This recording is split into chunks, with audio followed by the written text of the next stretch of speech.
Hello friends, welcome back to फंटोमेसिव channel. फंटोमेसिव channel के एक और वीडियो में आप सभी का स्वागत है। तो दोस्तों, आज हम जो वीडियो देखने वाले हैं वो प्रशांत धवन सर की। तो आप लोगों को पता है कि मिडिल ईस्ट में भाई इस टाइम सिचुएशन बहुत खराब है और ईरान के ऊपर इसराइल और अमेरिका ने अटैक किया था। खामनेई जो है उनकी डेथ हो चुकी है और ईरान जो है उसका रिटेलिएट कर रहा है सारे अरब कंट्रीज पे। तो ये सिचुएशन बहुत ज़्यादा खराब होने वाली है। तो इसके ऊपर प्रशांत धवन सर ने डिटेल में आज की वीडियो में बताया है। तो शुरू करते हैं वीडियो। और वीडियो देखने से पहले चैनल पर नए हैं तो सब्सक्राइब कर लेना और बेल आइकन प्रेस कर देना, ताकि जब भी वीडियो अपलोड करें उसका नोटिफिकेशन भी आप लोग को मिल जाया करे। तो शुरू करते हैं वीडियो और मिलेंगे वीडियो के लास्ट में। नमस्कार, वेलकम टू करियर 247। मैं हूं प्रशांत धवन। नाउ कई महीनों पहले मैंने आपको बता दिया था कि ये दृश्य फिर से आपको देखने को मिलेगा। यूएस और इजराइल बड़ा अटैक करेंगे ईरान पर, और आज के समय आप देख पाओगे इजराइल की सरकार ने अपनी मीडिया को बता दिया है कि इजराइल और यूएस ईरान को इस वक्त अटैक कर रहे हैं। ऐसा नहीं है कि अटैक खत्म हो चुका है। Even as I record this video, constantly video सामने आ रही है। तेहरान पे अटैक हो रहा है, ईरान की बाकी लोकेशंस पे अटैक हो रहा है, मिसाइल्स बरसाए जा रहे हैं आज के समय ईरान पर। इजराइल ने ऑब्वियसली ये स्टेप उठाते ही इमरजेंसी घोषित करती है अपने पूरे देश में। सभी नागरिकों को यह कह दिया है कि ईरान इसके रिस्पांस में रिटेलिएशन कर सकता है, तो आप लोग सुरक्षित रहिएगा। जो यूएस एम्बेसी है कतर में, मिडिल ईस्ट के बाकी इलाकों में, उनको भी इंस्ट्रक्शन दे दिए गए हैं कि इंडोर्स रहिए, सेफ जगह पर रहिए। ईरान पर इतना बड़ा सरप्राइज अटैक किया गया है कि पहले तो कुछ घंटे इन लोगों को इवेल्युएट करने में लगेंगे कि इनका कितना नुकसान हुआ है, उसके बाद ये वापस अटैक जरूर करेंगे। और ये आपके सामने दृश्य है ईरान के।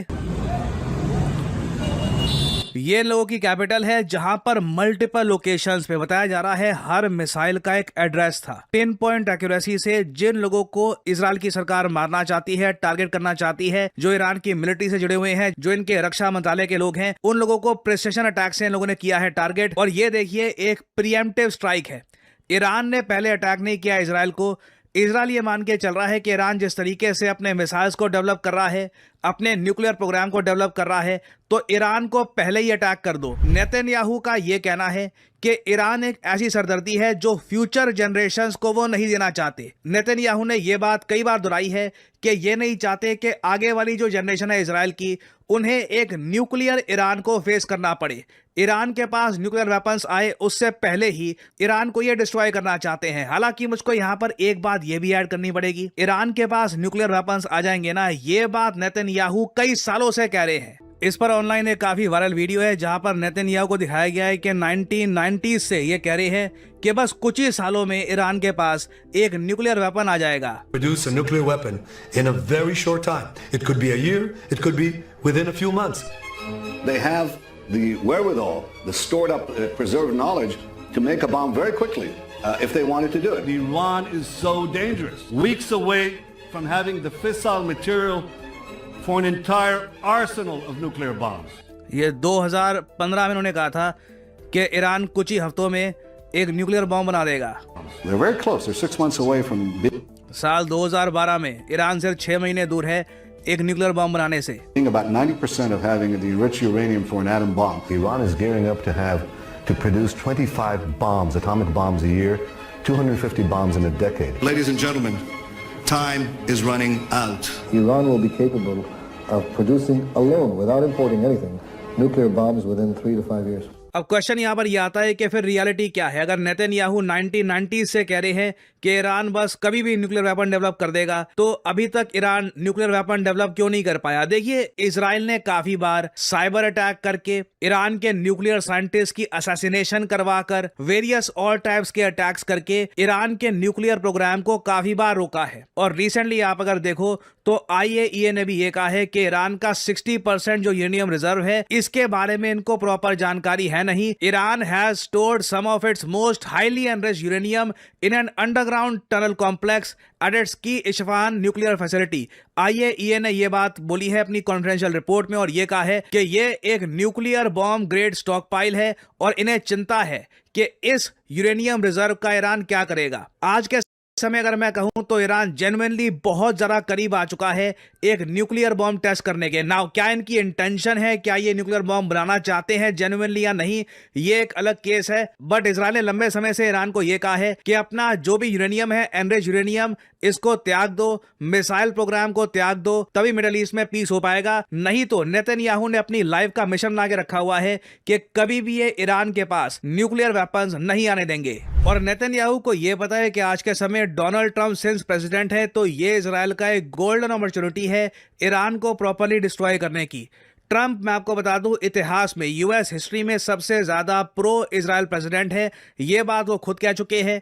रिसेंटली ट्रंप ने यह भी क्लेम करना शुरू कर दिया था कि ईरान एक ऐसा मिसाइल बिल्ड कर रहा है जो यूएसए को हिट कर सकता है। इवन दो यूएस की इंटेलिजेंस रिपोर्ट में कहीं भी यह बात लिखी नहीं गई कि ऐसा जेन्युइनली होने वाला है। बट आप देख सकते हैं ट्रंप हर स्टेप पर इजराइल की बात को इको कर रहे हैं। जो इजराइल कह रहा है ट्रंप वही बात रिपीट करते हैं कि ईरान एक न्यूक्लियर ईरान मिसाइल्स के साथ ना सिर्फ इजराइल के लिए, यूएस के लिए भी बहुत बड़ा खतरा है। अब क्वेश्चन यहां पर यह आता है कि ट्रंप आगे क्या करेंगे। रिसेंटली ट्रंप ने यह कहा था कि आने वाले समय में मुझे बहुत ज्यादा कठोर निर्णय लेने होंगे। यहां पे आप देख पाओगे डिपार्टमेंट ऑफ स्टेट मतलब कि यूएसए का जो विदेश मंत्रालय है, इन लोगों की ट्वीट है, ये कह रहे हैं यहां पर कि president Trump on Iran, we have a big decision to make, that's not easy. I'd rather do it peaceful way, but I want to tell you that these are very dangerous and difficult people. Now we have a big decision to make. You know that. Not easy. Not easy. We have a very big decision to make. We have a country that's been, for 47 years, blowing people's legs off, arms off, the face. They've been knocking out ships, killing people, lots of people, not only Americans, lots of people. It's been terrible. 32,000 people killed over the last 2-3 months, protesters. 32,000. That's some number of people. 32,000. They want to make a deal, but going to make a deal that's meaningful. I spoke with Ted Cruz, John, all of them. On the way here, I said, well, you got to make a deal that's meaningful. We hit them real hard, as you know, with those beautiful B-2 bombers. Recently knocked out their nuclear capability. But I'd rather do it the peaceful way, but they're very difficult people. I want to tell you that.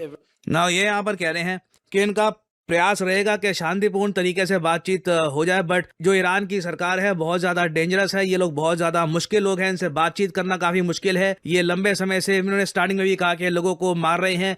32,000 खुद के civilians मार दिए Trump के हिसाब से, क्योंकि वो Iran की सरकार के अगेंस्ट प्रोटेस्ट कर रहे थे। ऑनेस्टली आप अगर मुझसे पूछे, मुझे समझ नहीं आता कि जब इनिशियली ईरान के लोग प्रोटेस्ट कर रहे थे अपनी सरकार के अगेंस्ट, तब इन लोगों ने अटैक क्यों नहीं किया। तब परफेक्ट टाइम था। तब ईरान के जो प्रोटेस्टर्स थे, जो काफी प्रो यूएस भी थे, उनको मरने दिया। 32,000 लोग वहां पे मार दिए ईरान की सरकार ने। अब अटैक कर रहे हैं ये। उस वक्त कई ईरान के प्रोटेस्टर्स ने कहा था कि कब आओगे, कब अटैक करोगे। वो वेट कर रहे थे कि ईरान की करंट एस्टैब्लिशमेंट को यूएस अटैक करे, वीकेंड करे, फिर प्रोटेस्टर्स सरकारी बिल्डिंगों में घुस जाएं। But I don't know what happened over there. इन लोगों ने क्या अचानक से डिले कर दिया वो अटैक, और अब जाके ये लोग अटैक कर रहे हैं सडनली। बट यूएसए के सामने एक बहुत ही ज्यादा कठिन प्रश्न ये है कि अब आगे क्या करे। क्या बस कुछ बॉम्ब्स गिराकर वापस चले जाए जो लास्ट टाइम किया था, या फिर इस बार एक लंबी वॉर यूएस करने को तैयार है। क्योंकि जिस तरीके से इन लोगों ने डिप्लॉयमेंट कर दी अपनी मिलिट्री की, मैंने इस पर वीडियो बनाई थी कि ये लोग अपने एयरक्राफ्ट कैरियर्स डिप्लॉय करके बैठे हैं। चाहे वहां पे टॉयलेट का इशू है, 5,000 सेलर्स को कहा है कि बस डटे रहो, कभी भी बड़ा अटैक करने का टाइम आ सकता है। दुनिया भर की प्रॉब्लम झेल रही है इनकी मिलिट्री, तब भी यूएसए ने कंप्लीटली घेर लिया ईरान को, और अब ये इजराइल के साथ मिलकर। और डेफिनेटली पाकिस्तान से इन लोगों को इंटेलिजेंस इनपुट्स भी मिल रहे होंगे, कुछ और कंट्री से भी ये लोग इंटेलिजेंस ले रहे होंगे। और अब ईरान को ये देखना होगा कितना बॉम्ब करेंगे, किस हद तक बॉम्ब करेंगे। जिस तरीके से रशिया लंबे समय से अटका हुआ है यूक्रेन में, क्या यूएसए भी फंस जाएगा यहाँ पर ईरान में? क्योंकि यूएस लंबी वॉर्स में उलझ चुका है in the past. For example Afghanistan, for example Iraq. JD Vance से हाल ही में पूछा गया कि क्या चांस है कि यूएस कई सालों तक ईरान पे कुछ चढ़ाई कर ले, कुछ ईरान का एरिया कब्जा कर बैठ जाए और एक लंबी वॉर लड़े। इन्होंने कहा देयर इज नो चांस, जो भी हम करेंगे फास्ट करेंगे, उसके बाद हम निकल लेंगे। अब ये बातें देखिए कई कंट्रीज कह चुकी हैं। बट वॉर एक ऐसी चीज है, जब एक बार स्टार्ट हो जाती है तब सिचुएशन आपके कंट्रोल में रहती नहीं है, और उसके बाद आपको काफी कठिन निर्णय लेने होते हैं। और टू बी ऑनेस्ट, मैं जेडी वैंस की कमेंट्स को इतना सीरियसली लूंगा नहीं। ये काफी बार ये भी कहते थे कि ईरान के साथ कोई हम अग्रेशन नहीं करना चाहते, कुछ अटैक नहीं करेंगे। इनकी सारी स्टेटमेंट्स अभी तक गलत साबित हुई है। सो अब देखना होगा कि यूएस आखिर करता क्या है ईरान में। इजराइल दूर से बस बॉम्बिंग कर सकता है, उसके अलावा ये डिफेंस कर सकते हैं खुद का ईरान के अटैक से, बट इन दी एंड अगर ईरान में कोई परिवर्तन लाना है, कोई नई सरकार वहां पे प्लेस करनी है, तो वो काम यूएस ही करेगा। तो आने वाले समय में देखिए बहुत सारी अपडेट्स आने वाली है, मैं लगातार अपडेटेड वीडियोस आपके लिए लाता रहूंगा। सबसे पहली बात है, फिलहाल तो ईरान पे भाई उन्होंने ना बहुत ना बुरा अटैक किया, जो भाई एक देखा जाए तो नहीं करना चाहिए, इंसानियत के खिलाफ ये सब चीजें। अगर आपने कोई वार करनी, आप उनके वो जो हैं मतलब जो उनकी एयर बेसिस हैं जो है वहां पे करें अटैक, बनता है। जो वो स्कूल पे किया यार, ऐसा तो नहीं ना करना चाहिए। वो बच्चे मासूम बच्चे इन्होंने वहां पे मार दिए यार, ऐसी तो कोई बात। बाकी रही ट्रम्प की बात, ये बड़ा भाई कह रहा था कुछ दिन पहले, तो उसने कहा पीस माहदा ये मैं भाई बना दूंगा, ये हम बनाएंगे, ये करेंगे, पीस लाएंगे वर्ल्ड में, मैं तगमा ले लूंगा। तगमा भाई अब ना ले लो अपने पिछवाड़े में आप, जो आपने लेना था। बाकी रह गई बात हमले की, हमला इन्होंने कर तो दिया है, पर अब आगे से झेलने की भी इनको चाहिए कि अब झेलें भी उनका। जब वो आगे से आप पे अटैक करेंगे ना, तो देखते हैं भाई ईरान कितना बड़ा अटैक करता है इनके ऊपर। बिल्कुल यार, एकदम से काफ़ी शॉकिंग था, क्योंकि एक्टिविटी जो कर रहे हैं ना वो तो काफ़ी दिन से खैर हो रही है जो इधर आके इन्होंने की है ना, लेकिन इतना बड़ा अटैक इन दोनों का मिलकर करना ये किसी ने नहीं सोचा था। बिल्कुल जी, ये एक बड़ी ही अहम पेशरफ्त थी, और जिस तरह से अमेरिका ने तैयारी की हुई थी, जिस तरह से बहरी बेड़े जो हैं अमेरिका ने इतने करीब लाकर मशकें जो हैं वो जारी की हुई थी, तो हम यही कह रहे थे कि भाई सबसे पहले तो अमेरिका ये जो बहरी बेड़ों की तैयारी करता है ना, तो वो लाजमी हमला करता है। हमें भी ये लग रहा था, मेजर गोरोवारिया साहब जो हैं इन्होंने भी एक पेशगोई की थी कि भाई लगता है कि अब ईरान के ऊपर हमला होगा, और वही हुआ, ईरान के ऊपर हमला हुआ। लेकिन ईरान ने एक नहायत ही कह लें कि बेवकूफाना हरकत जो होती है वो कर दी है, कि अहमकाना हरकत ये की है कि ईरान ने बोला तो ये था कि मिडल ईस्ट जितने भी हैं उन सब में मैं आग लगा कर रख दूंगा, लेकिन ये है कि भाई उसने करके दिखा दिया। अमेरिका का पॉइंट ऑफ व्यू और वो किस तरह आया और किस तरह इम्प्लीमेंट कर रहा है नाउ ऑन, वो पास्ट में स्ट्रेट अवे जो है जंगों में आता रहा है, अपने आप को शो करता रहा है। लेकिन करंट सिचुएशन में ऐसा नज़र आ रहा है, ये इंडिया पाकिस्तान की जंग ले लें, ये जो कुछ अर्सा पहले गुजरी है, और वो शुक्र है ज़्यादा आगे चीज़ जो है वो नहीं गई और रिजॉल्व हो गई है।